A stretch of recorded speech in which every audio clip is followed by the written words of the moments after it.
How to send document to WhatsApp in laptop. So without any further ado, let's get started with this video. You can either open up the WhatsApp application in your laptop or go through the WhatsApp web in your laptop. Here I have WhatsApp application. So I will simply open up the WhatsApp. And once you open it up, make sure that you're logged into your account.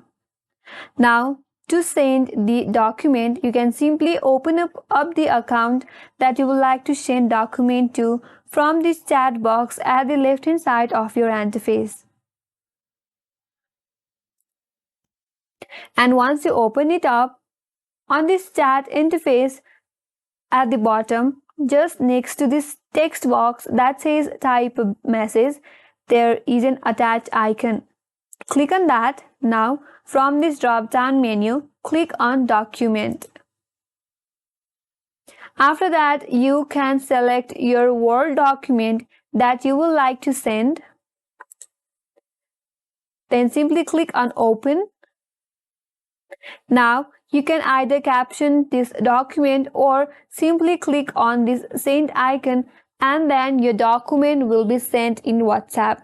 So that's how you can send document in WhatsApp in your laptop. And that's all for today's video. I hope this video helped you. If you are new to our channel, make sure to subscribe, like, comment, hit that notification bell and stay tuned for more upcoming tutorials. Thank you for watching till the end and I will see you on next video.